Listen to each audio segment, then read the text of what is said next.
Were dinosaurs lizards or birds? Did Brontosaurus really exist? And which dinosaur has a thagomizer? We're traveling back to the Cretaceous, the Jurassic, and the Triassic to talk with dinosaurs on this episode of Words Unravelled.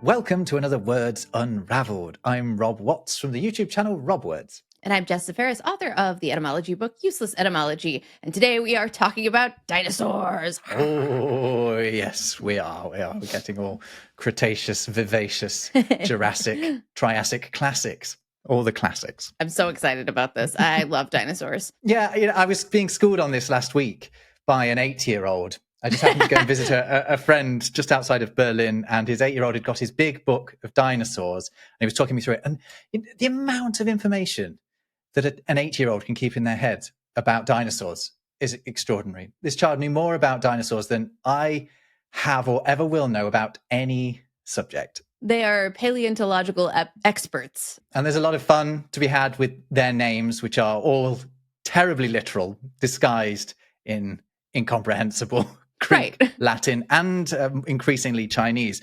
So we'll talk about this, but let's start off with that word, dinosaur. Dinosaur. And where it comes from.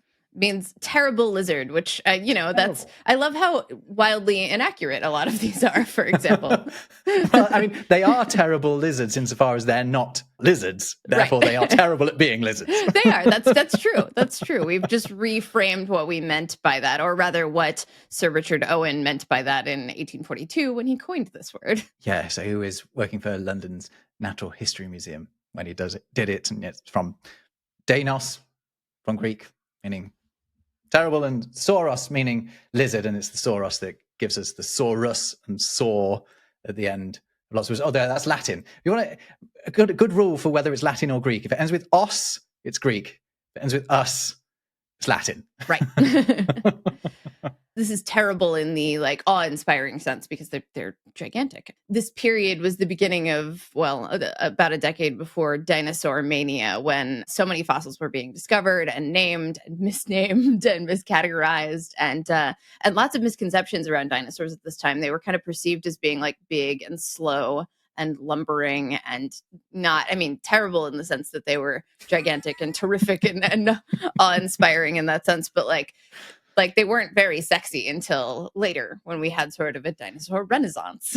Yeah. So they were just a little bit terrible at life. They ended up getting themselves killed multiple times, it turns out. Yeah, and being terrible at being lizards, we should explain. No, they're not lizards. Lizards are a different type of reptile. The way you can tell the difference is that lizards have a sprawling posture. Their legs go out to the sides, whereas dinosaurs all have their legs underneath them.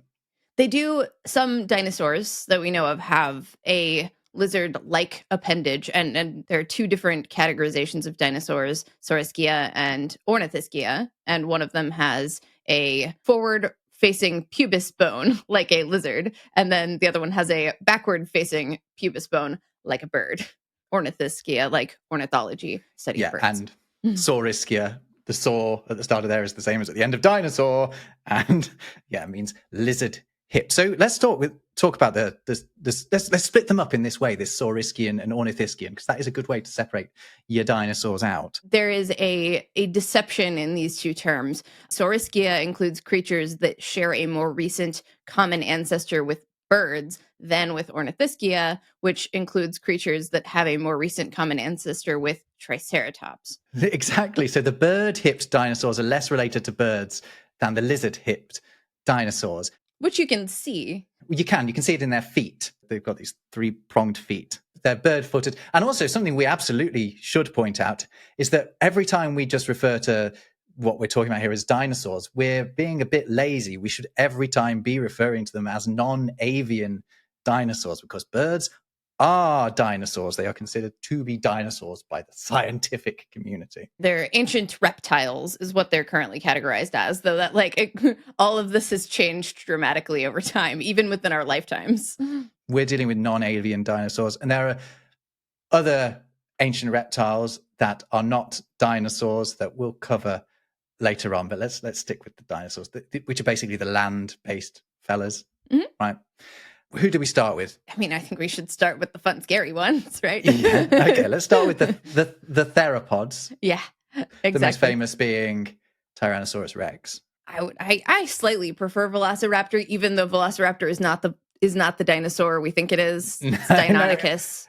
Yeah, or Utah raptor, right? It's this sort of the ones that you see in Jurassic Park are this sort of hybrid of Deinonychus or Deinonychus and Utah raptor. So we have a note from Michael Crichton himself, who also talked to the people who discovered and studied these, and he said that it was Deinonychus. So I'm going to go with Deinonychus. He intentionally changed the name of Deinonychus to Velociraptor. We've got notes on this and everything from him. He even like apologized to one of the paleontologists who studies these. He was like, I'm really sorry. I think Velociraptor sounds scarier. So I'm going with that, even though this is Deinonychus. They don't look scarier, though. They're about the size of a turkey, a real velociraptor. they're much less scary. Want to get eaten by one? Like that also doesn't sound fun. I just think you could give it a good sort of kick in the head and it would go away, though. And that's how I would handle a velociraptor. Hopefully. I don't know about you. Velociraptor meaning fast thief. All of the ones that have got raptor in them, that raptor bit means thief. It's from the Latin rapere, meaning to seize or to snatch. And it's related to words like rapture and ravish and rape and things like that. To be wrapped as well, is to be seized. Yeah, they're all related. There's a good one, actually. It's one of those etymologies that comes up a lot, is the shared root of raptor and rapture and various other words. Oviraptor, there's a good one.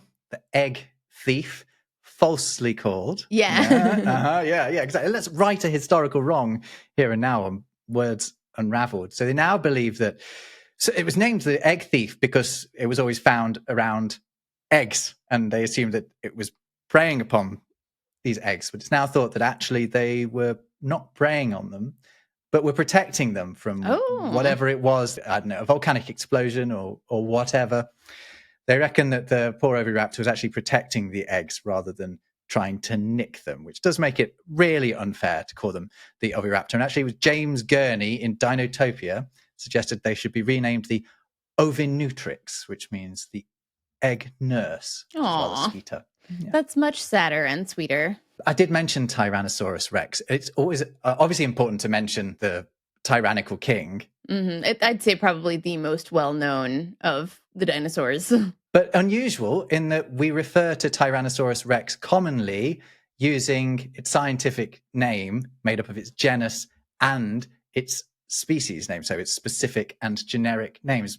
All the other ones, we're just referring to them by their genus. So their generic names generally. And then usually there's a second word to be more specific about them. So Tyrannosaurus Rex is a tyrannosaur. That's its genus. But its species, its specific name is Tyrannosaurus Rex. By the way, did we address the fact that theropod, and we'll get into like sauropod and whatnot, means beast foot? A lot of these are named. Anything with a pod on the end is talking about their feet. A tripod. Right. 3 feet. Yeah. Theropod. Beast foot. There are some other really cool theropods that some of which appear in popular media right alongside Velociraptor / Deinonychus / Utahraptor and Tyrannosaurus. And one of them, which I did in my research this weekend while watching Jurassic Park 3.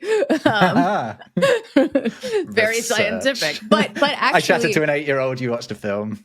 You know. This one actually isn't too bad as far as the representation in the film goes. Maybe not behavior-wise because it's just relentless. But the Spinosaurus in that film is at least physically very similar to the actual Spinosaurus, which is cool. It's got this big sail on its back, like crocodilian head, fast.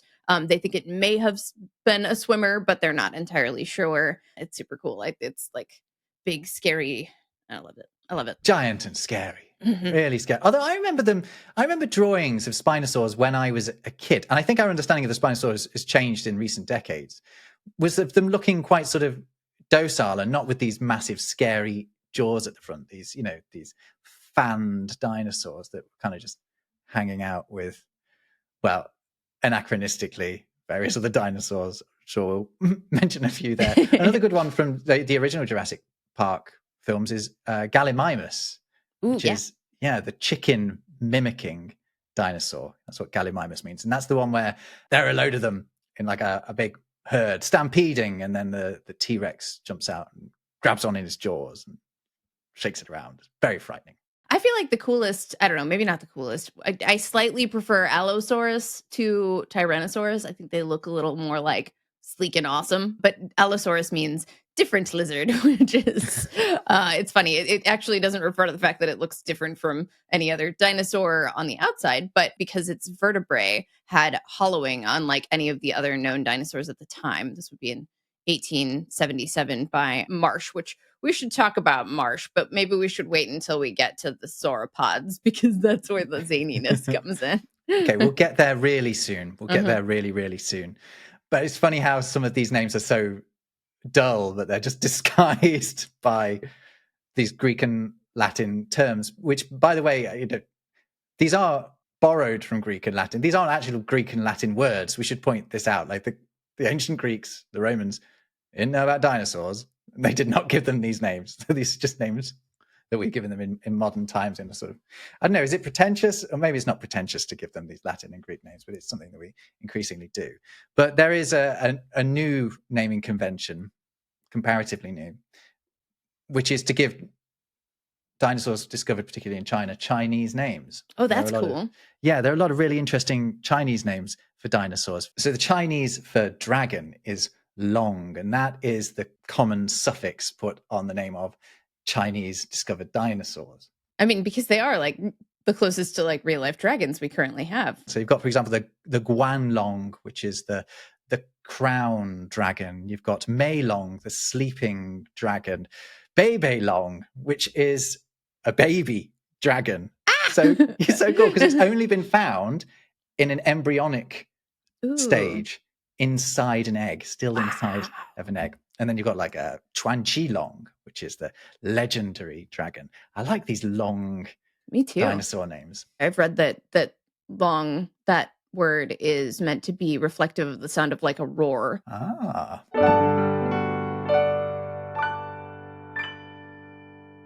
Do you know the first dinosaur that was ever named? No. Megalosaurus, before the word dinosaur was coined, 1824. Wow.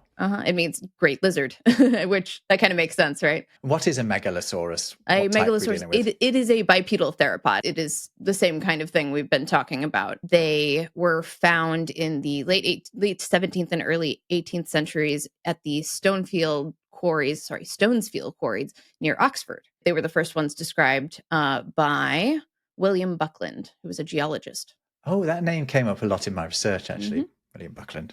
They were incomplete, so when they were originally constructed, they were put together to be quadrupedal, lumbering reptiles, more like a giant lizard or crocodile, and that's been corrected over time. Posture of dinosaurs has changed, hasn't it? Like the T-Rex is standing up like a begging dog. That's a thing of the past. The tricky bit was like, how do they deal with their weight? Because they've got a big head and then they have a long tail. And to understand like how the tail balanced out the head and how they achieved that sort of horizontal posture took a long time. Oh, I forgot to note on Megalosaurus one more. It's mentioned in Charles Dickens' Bleak House. Oh, right. Okay. Megalosaurus, 40 feet long or so, waddling like an elephantine lizard up Holborn Hill. Elephantine lizard. That sounds like that should have been a name for it. I mean, I feel like that makes more sense for sauropods, right? Good point. Okay, let's go there. Let's go to the sauropods, who are also among our saurischians, our lizard hips. Lizard hips. Singer of the 1950s. And these are our long necks and long tails and small heads. My first exposure to them was the Land Before Time film. Oh, Littlefoot. Exactly. And among the top names to spring to mind, I think when people think of the long-necked dinosaurs, is the Brontosaurus. Or the Apatosaurus, which... We have to talk about this, don't we? Because they are and they are not the same dinosaur, right? So basically two discoveries around about the same time, thought they'd found new dinosaurs, both gave them competing names. Turned out they were probably the same. Yeah, so the Bone Wars were the fiercely competitive fossil hunting campaigns of the late 19th century waged between American paleontologists Othniel Charles March and Edward Drinker Cope. Cope published a reconstruction of an Elasmosaurus with the skull mistakenly placed at the end of the tail. Now, this is a different kind of creature, but a lot of their discoveries were sauropods. Both of them had wealthy backers. They raced to name and describe dinosaurs from the American West. They worked very hastily, so there were a lot of errors in naming and descriptions. There were parts of dinosaurs on other dinosaurs. And the naming is just all over the place. And one of them is Brontosaurus. So Marsh named Apatosaurus in 1877. And then in 1879, based on a partial skeleton lacking a skull in Wyoming, he described what he thought was a different sauropod and named it Brontosaurus, thunder lizard, by the way. And Apatosaurus means deceptive lizard because its vertebrae looked like marine dinosaurs. But then in 1903, Elmer Riggs re-examined this material and concluded that the two belonged to the same genus, which it gets weirder after that. But Apatosaurus became the then accepted name of Brontosaurus. Yeah. Because Apatosaurus was named first, therefore it takes precedent. Now, modern paleontologists, a camp of modern paleontologists, based on a study in 2015, have decided that Brontosaurus can be described as a separate genus, but also some people don't agree with that. So it ain't over yet. The bone wars continue. Some of the nicer wars, I would say, some of the more hilarious wars, as wars go. The mismatched skulls was a recurring problem. Like many early mounts that were labeled Brontosaurus were given Camarasaurus skulls. That means chambered lizard. And you can see that in the skull because they've got big holes in their heads. Right. Whereas the ones that belonged on Brontosaurus were a little longer and narrower. Another controversial name is that of the Diplodocus, which is another sauropod. Mostly because I don't think anyone seems to know how to pronounce it. That's how I pronounced it. I didn't know that. So I pronounce it Diplodocus. And when I worked at the BBC, I don't know why I do that. It is called that, the BBC. It was in the style guide. So when the Natural History Museum sold Dippy the Diplodocus, this beautiful skeleton, not an actual skeleton, like a replica, I think, we were told to say Diplodocus. But I spoke to someone at the Natural History Museum and they were consistently calling it a Diplodocus. So that now doesn't sound right. I don't know. Well, so Diplo should be together because that is a unit of the name. So Diploda, actually, that doesn't quite stay true to that.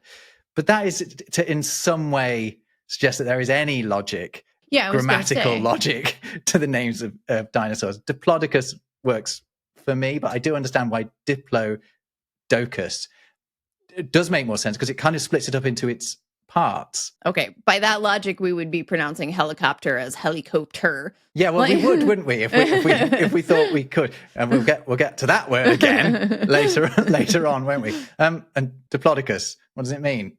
Double beaming or a double beam. They had these paired chevron bones under their tail vertebrae, which Marsh thought were thought they were unique to this genus. And then you've also got the brachiosaurus, arm lizard. Yes. Although not actually called so because it looks like an arm, which it kind of does, but because it's got really, really long legs at the front. It has that sort of like sloping giraffe-like stance with the neck held high up, which is different than Brontosaurus and Apatosaurus, which had proportionally shorter forelimbs and more level backs. Yeah, I mean, these are incredible, incredible beasts from the Jurassic period, right?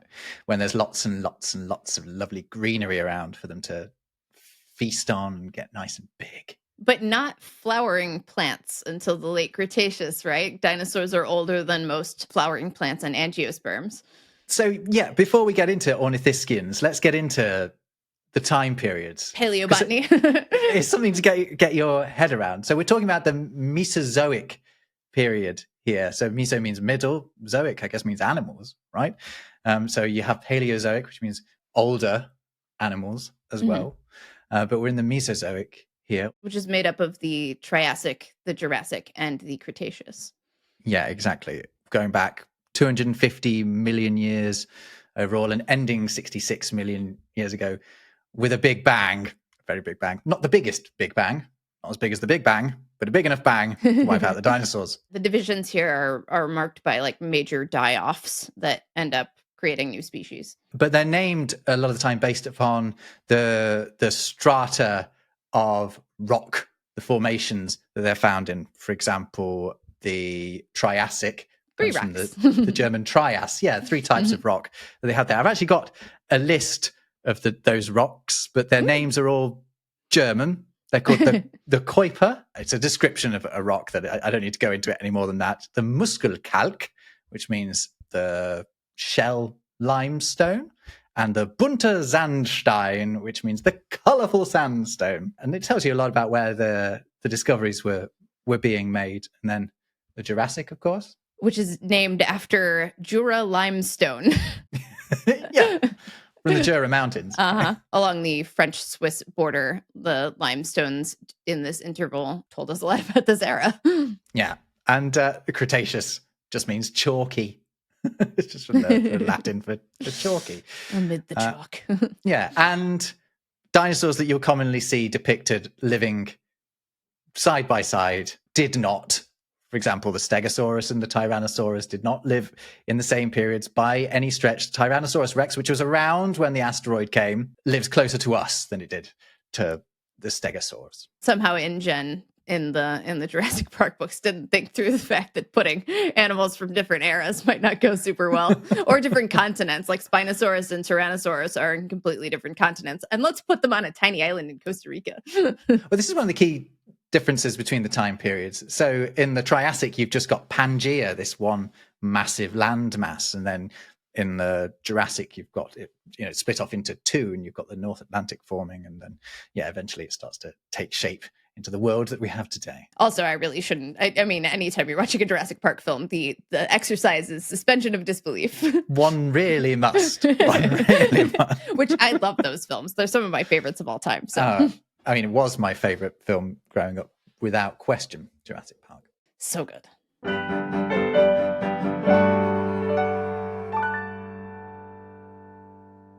As promised, on to our bird-hipped friends from way back when, the ornithischians. We've got some cool, armor puppies in here.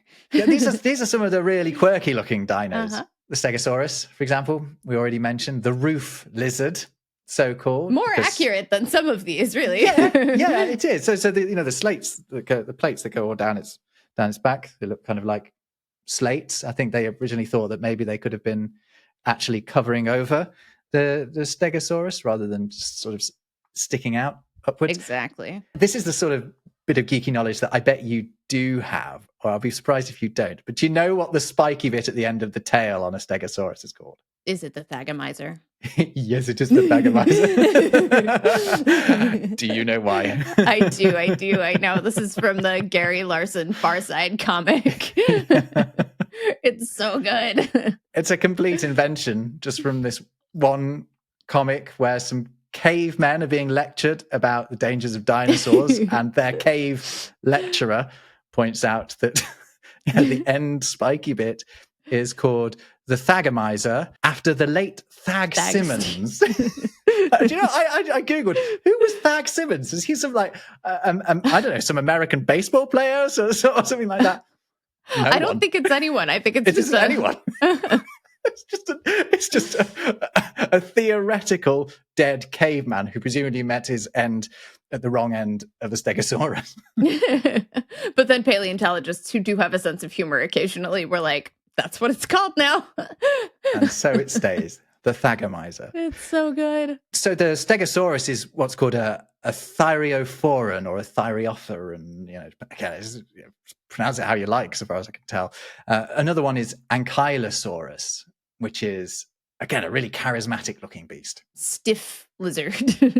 Fused lizard. Yeah. It's kind of disappointing because there are 2 ways to interpret that ankylo, and one of them is crooked lizard. Mm-hmm. But so that would mean it was related to words like angle. But I think that's not what's intended. It is fused, isn't it? Fused lizard. Yeah. They're really cute. And we have some really cool fossils of the armor on their heads. Because they've survived the era, and they've got those big, striking tools on their tails. I don't know what that one's called, but it's not a Thagomizer. I call it a club. It looks like a club to me. Smackamizer. Why don't we just call it the Zephyrhizer after Zephyrhizer. You? There we go. I love it. See how much of a sense of humor the paleontologists have really got. There were a few different variations. One of them is called Cycania. I might have the wrong pronunciation there. They were a smaller version of one of these. The name means beautiful one from Mongolia. Oh, even smaller. So a lot of dinosaurs found, so a lot of the early discoveries are around Europe, but now lots of dinosaurs being found in Mongolia specifically and China specifically, just because the conditions there are so good for preservation. What should we talk about next? How about the ornithopods? So we've talked about having birdie feet, and that's how they're described. Some of them look a bit like the theropods, like the sort of standy uppy ones, but they're munching away on plants. They're not going to hurt you too much. Things like the the iguanodon, which had teeth like an iguana. Is Ducky in The Land Before Time an iguanodon? No, she is hang on, I have a note on this. Ducky is a hadrosaur. Oh, yeah, hadrosaur. Right. Yeah, the duck-billed dinosaurs. And that includes the ones with the swoopy thing on the back of their head and the pointy thing on the back of their head, which is the Saurolophus and then Parasaurolophus. Parasaurolophus. There we go. Like much better. Saurolophus. Nearly Saurolophus, that one means. So it's like the Saurolophus, but it isn't Saurolophus. But it's nearly a Saurolophus. She's a Saurolophus because she's the one with a little, like, a pointy thing. Yeah, she's got a bit sticking out the back. She's one of the OG Saurolophuses. Mm-hmm. And then they found Parasaurolophus, which has, I think, the more distinctive head. Like, they've got the, like, swoopy, they think it's a resonating chamber coming off the back of their head. Okay. And Saurolophus means crested lizard, which is what they are. And the hadrosaurs are these thick, bulky lizards. Did I get confused and say it was an iguanodon? Yeah, they're really cool too. It means iguana tooth. Yeah, it does. If you hear don, then it means they're describing the tooth. Although there's one of them. Oh, okay. So we'll get to this later, but Pteranodon, right? The tear, we know what that bit means. Yeah, we know right? that one. The wings. The no means no in that case, and don means teeth. So that's actually the winged no teeth. Oh, that's funny. But we shouldn't be talking about those. We should get to those in a minute, but I would like to. They're amazing. Oh yeah, we really should, even though this episode's about dinosaurs. While we're on the topic of that don ending, my favorite not dinosaur that is dinosaur-like, it's the Dimetrodon, which there's a really cool, nearly complete specimen of this in the Field Museum in Chicago, which otherwise just has an excellent collection, including Sue the T-Rex. But it's like alligator-sized and has a sail on the back. I guess I just like sails. Dinosaurs a lot. Maybe I just like the way the sail looks. But they're... You should go to Regatta. You would love it. The theory behind the sails, it's kind of in question. It may have been for thermoregulation to like disperse heat. It may have been a sexy thing, or it may have been like species like recognition, or it could have been intimidation, like you turn to the side and you look a lot bigger. This was about my discussion with the 8-year-old actually. What was the fan on the back of who we were talking about earlier? Spinosaurus, which is unrelated, like dramatically unrelated. Yeah, absolutely. But why is it there? Why does it look like that? And he was not having it that it was to attract a lady. He didn't like that idea. No, it's not. It's got something fun. It does it for something fun. It's not for something soppy. That's hilarious. I mean, I think it could probably do both. If you've got that thing, why not use it? Oh yeah, sure. I mean, it's not unusual for birds, so avian dinosaurs, to have certain appendages or flourishes that are there for only one purpose: attract the ladies. I think we could have done without me saying it like that, couldn't we? No. We have to keep that.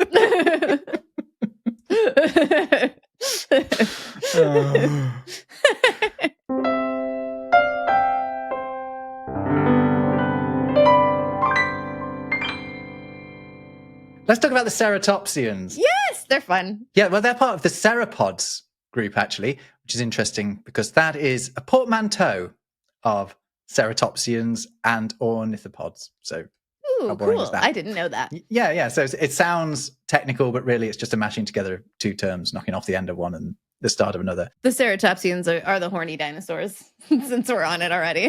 Yeah, they are the horny ones, the horny-faced ones. Mm-hmm. Yeah, the Triceratops, which I think is probably the most recognizable. Again, thank you, Land Before Time and Jurassic Park. 3-horned face.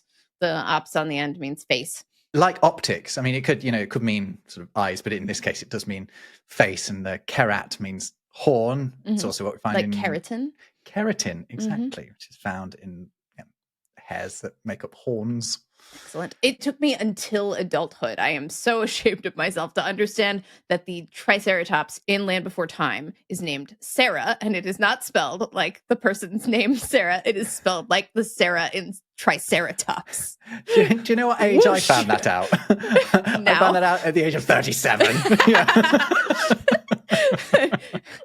Never once did that occur to me. I like read it and I was like, that wasn't her name, was it? It was Sarah. Oh, that's how you say that. and her ancestor would have been the Archaeoceratops, which literally means old horn face. And they are adorable. They haven't got 3 horns at this point, but they're cuties with their one horn.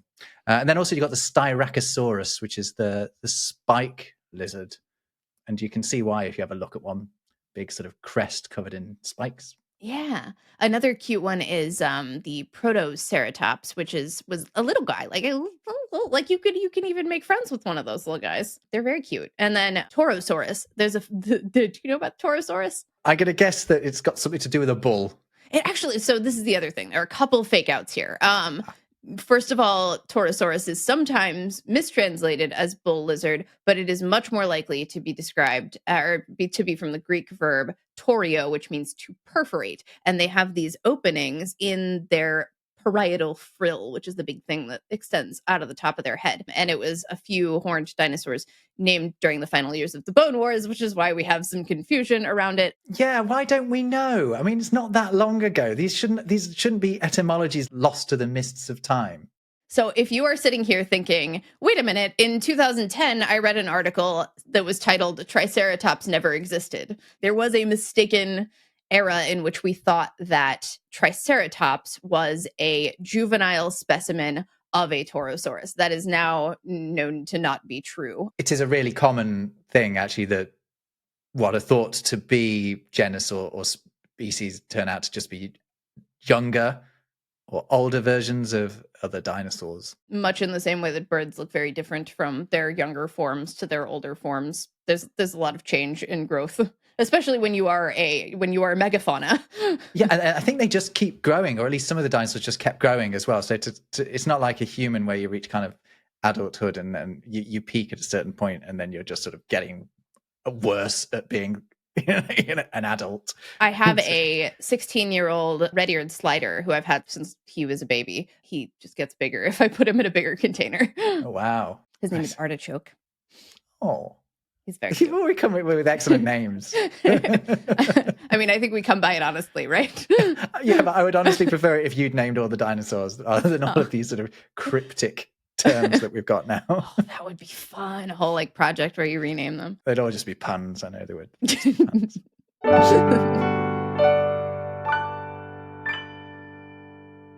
So let's talk about the ones that aren't dinosaurs. They're really fun, and they need a mention. The pterosaurs, we should start with them because they're fun and they fly. They do, and and what more is there to say about them? Pterosaurs means flying lizard. There's some confusion here because they were some of the first, not dinosaurs, but what we popularly think of as dinosaurs or prehistoric creatures. They were some of the first ones discovered, like they were or described by naturalists. 1784 was when the first pterosaur remains were described. They thought at first that it was an aquatic creature with flippers, not a flying creature. Now you can see why you would think that when you look at them. They've got these sort of limbs with fleshy bits joining them up, like webbing. It's also why it took a long time for us to realize, I mean, it's the opposite problem, but why it took us a long time to realize that a lot of theropods in particular are quite feathery, because you look at that and it's like you can't see the feathers until you take a closer look or find a better preserved specimen where you can see the little, like,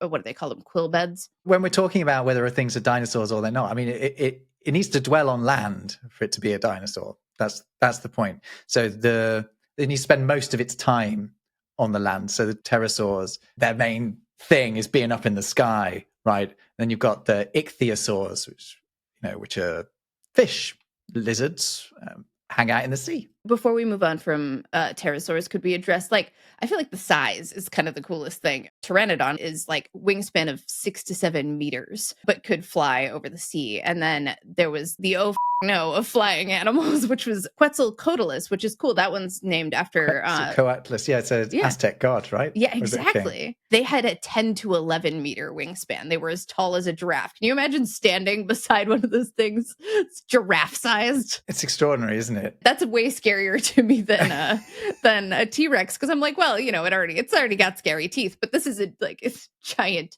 bird thing. And funnily enough, the T-Rex would be more closely related to a bird than this giant flappy thing that you're standing next to, because they are not the closest relations to the birds. Giant chicken, which, I mean, chickens are pretty scary, so. It depends how angry it is, but yeah. If you throw like bones to chickens, they just disappear them. It's terrifying. What do you mean? They'll eat them. Like they will eat flesh and bone if you feed bones to chickens. Why are you feeding bones to chickens? You can feed a lot of things to chickens. I don't have chickens. My mother-in-law has chickens. Hi, Marie. And they're lovely and adorable, but they will, when you put food in their enclosure, they will disappear it no matter what it's made of. Ichthyosaurs. Let's talk about the fishy ones. I mean, I don't have anything more to say other than that they're really scary, snappy, a bit fishy things. Yeah. They're more like dolphins. Imagine a nightmare dolphin. There you go. Ichthyosaurs. And then I was going to jump straight on to plesiosaurs or plesiosaurs, however you like to pronounce it, which means near lizards, because their bones are actually more like lizards than dinosaurs' bones are like lizards. They're underwater reptiles. They look really cool. Yeah, they're very cool. Some people reckon that the Loch Ness Monster is actually a plesiosaur, rather than, just not existing. Elasmosaurus, I feel like, is the one that people hear about the most. The cultural touch point that introduced me to plesiosaurs, aside from like natural history museums as a kid, was the Charlie the Unicorn video, which involves a Leopleurodon. Did you ever watch this video? This is early millennial flash videos, and it's about... What was the name of the video again? Charlie the Unicorn. Let's go on an adventure, Charlie. And they go after, and they find a magical Leopleurodon. Oh, God, what is that? It's a Leopleurodon, Charlie. Magical Leopleurodon. It's gonna go. That phrase, magical Leopleurodon, has just rung a big bell in my mind. Now you're going to go watch it. It has a terrible ending, too, but I'm not going to spoil it. Please don't. No spoilers from the early 2000s. It's a fever dream of a flash video, much like most of them were when we were kids. And what did we decide the name meant? Leopleurodon means smooth-sided tooth. Oh, okay. They're smaller than we thought they were. They're like 6 to 7 meters long. But when they were first, like BBC had that wonderful series, Walking with Dinosaurs, they depicted it as like 25 meters long. So that is not the case. But other plesiosaurs, I believe, were rather larger. An ichthyosaur that is around that size, again, not a plesiosaur, but an ichthyosaur is Shonosaurus, which was a late Triassic one that was 15 to 20 meters in length, which is one of the largest marine reptiles we've ever known, from the Shoshone Mountains in Nevada. So there's another one with a non-Greek or Latin name in it. But it's cool. It looks like a whale with a swordfish kind of looking face. A little less pointy, though. I mean, I'm glad we're still getting to talk about these, because these are extraordinary animals, aren't they? Interestingly, still as large as these are, none of them are or ever were as large as the blue whale, which is the biggest animal to ever exist. Yeah, so the Natural History Museum actually replaced in their main hall the Diplodocus or Diplodocus with the true skeleton of a blue whale. I would love to see one in person. I think my stomach would drop. We'll meet in London one day and we'll go and we'll have a look.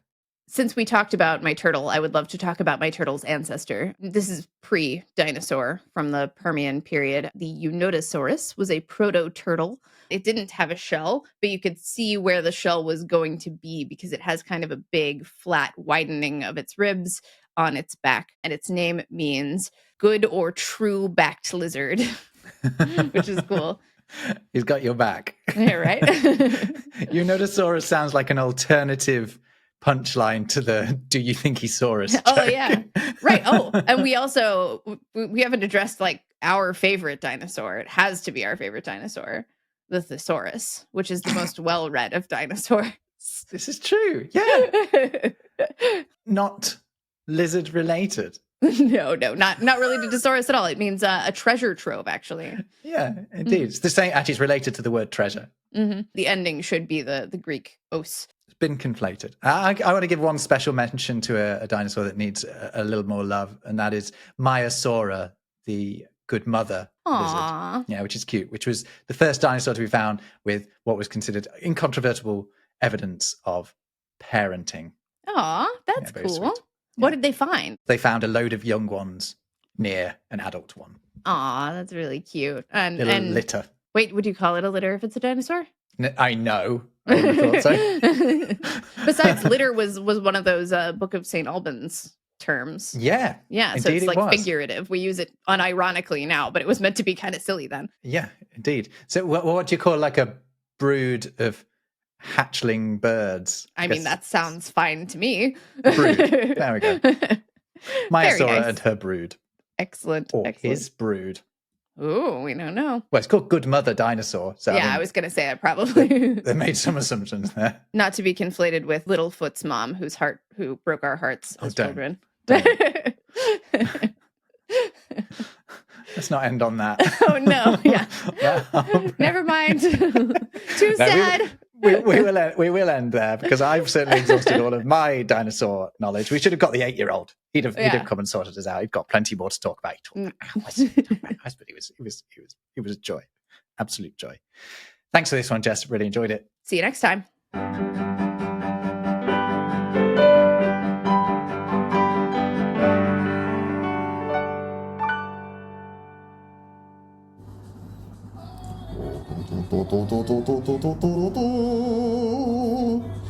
Walking with dinosaurs. Walking with dinosaurs.